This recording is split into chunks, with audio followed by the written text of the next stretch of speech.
When the Cold War cast its long shadow across the mid-20th century, the threat of nuclear fallout wasn't just a headline, it was a constant, invisible worry. Families kept emergency rations in their basements, schools ran duck and cover drills, and backyard bunkers became the suburban badge of preparedness. But not every solution came from the government or the military. Among all the concrete domes and steel-reinforced fallout shelters, there was one simple, nearly forgotten survival hack, so effective, so reliable, that it quietly endured long after the Cold War ended. It didn't need electricity. It didn't rely on expensive materials. It was a clever use of natural physics, resourcefulness, and pure human ingenuity. And here's the kicker. It still works today, just as it did over 60 years ago. Between the 1950s and 1960s, the arms race wasn't just about missiles. It was about mines. Governments urged citizens to prepare for the unthinkable, but the average family didn't have the money or equipment to pour massive underground bunkers. That necessity sparked a wave of do-it-yourself innovation. Out of this pressure came one of the most underrated survival designs ever conceived: the earth cradle shelter, a simple, partially buried structure that used soil as a natural insulator and radiation shield. While official fallout shelters were costly, requiring concrete blocks and ventilation systems, the earth cradle method could be built with nothing more than shovels, sandbags and timber. It didn't rely on heavy machinery or specialized skills. Instead, it took advantage of a powerful truth the ancients had long known. The earth itself could protect, regulate and preserve life when used correctly. Builders discovered that by carving into a gentle slope, lining the interior walls with packed soil and covering the roof with several feet of compacted dirt, they could create a chamber capable of blocking more than 90% of radiation. In later tests, shelters of this kind performed better than many official government designs.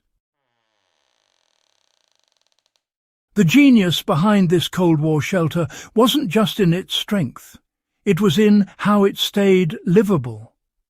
You see, traditional bunkers built entirely from concrete often failed after a few weeks because they trapped moisture and heat, turning into suffocating damp chambers.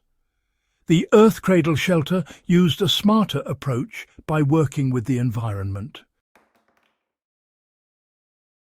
The soil around the structure maintained a steady underground temperature of about 55 degrees Fahrenheit or 13 degrees Celsius. This meant that even during nuclear winter or blazing heat waves, the interior remained relatively stable, cool in the summer, warm in the winter.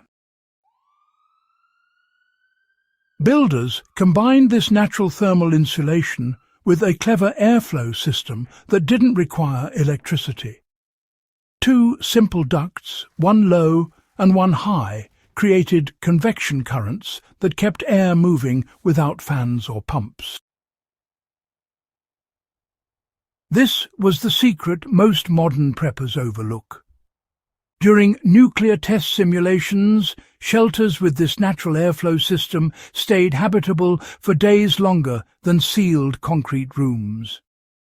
If you want to replicate this today for off-grid living or storm protection, it's simple. Dig your shelter so that one wall faces outward, allowing you to place a short intake vent near ground level. Run another vent pipe out the back or roof, slightly higher. The warm air inside rises and exits, pulling in cooler air naturally. It's passive, efficient, and nearly fail-proof. While governments experimented with lead panels and reinforced concrete, the real solution had been underfoot the whole time. Packed earth, dense and uniform, proved to be an exceptional barrier against both blast shock and radiation. During the 1962 Nevada nuclear tests, small earthen shelters absorbed overpressure and heat far better than anyone had predicted.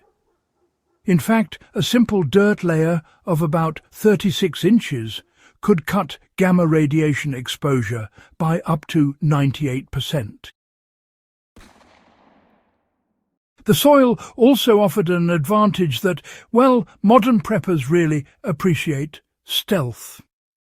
Unlike those big concrete bunkers, earth-sheltered designs blended seamlessly into the environment. From above, they looked just like small hills or root cellars, completely inconspicuous.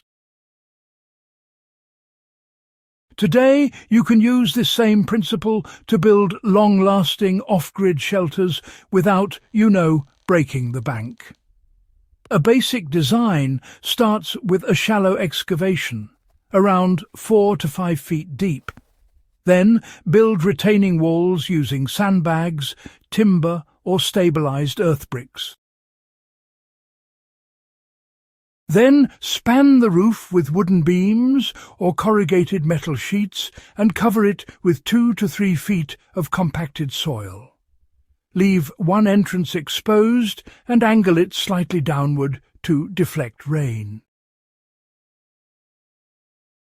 Not only will this structure keep you safe from radiation and weather, but it will also maintain a constant temperature perfect for storing food, tools, or emergency supplies. One of the most enduring innovations from this period was a simple ventilation tool developed by engineer and survival expert Kearny. His Kearny air pump was a manually operated flap fan that used a swinging panel of plywood or sheet metal to circulate air through underground shelters. It could move up to 200 cubic feet of air per minute with nothing but human power. This small device, honestly, transformed shelter survival. Families could stay underground for weeks, even months, without suffocation or overheating. Decades later, preppers and off-grid builders still use variations of this design for air circulation in root cellars and storm shelters. You can build one yourself with basic materials: hinged plywood, a rubber gasket, and a hand crank. It's proof that the Cold War's forgotten innovations were often the simplest ones. What made the Cold War shelter movement so fascinating wasn't just its practicality, it was its philosophy. Builders weren't creating luxury bunkers or high-tech hideouts. They were crafting livable, efficient, low-cost systems that worked with nature's rhythms. The lessons are timeless. Modern preppers can apply these same principles to sustainable living. Earth-bermed homes, passive cooling systems, and natural ventilation designs all trace back to this era. Instead of relying on constant power or high-end construction, the Cold War engineers built resilience by understanding natural forces: thermal mass, airflow, and soil density. It's a mindset that still works today, especially in an age when self-reliance is becoming relevant once again. Most of the massive government bunkers built during that tense period now sit abandoned, cracked, flooded, or forgotten. But, the small, modest shelters, the ones dug by farmers, homesteaders, and backyard engineers, are still there. Some have become storm shelters. Others serve as root cellars or off-grid retreats. And well, a few remain untouched time capsules from the 1950s, perfectly preserved by the very earth that protected them.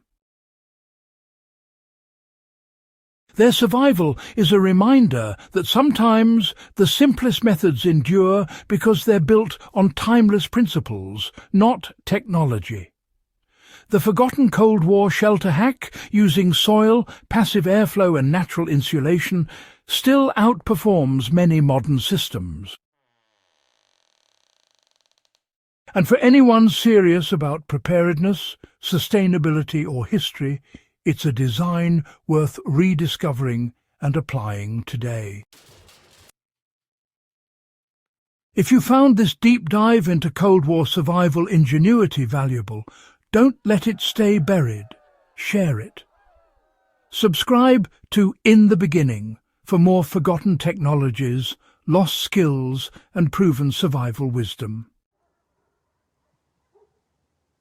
Because the best lessons from history aren't just worth remembering, they're worth rebuilding.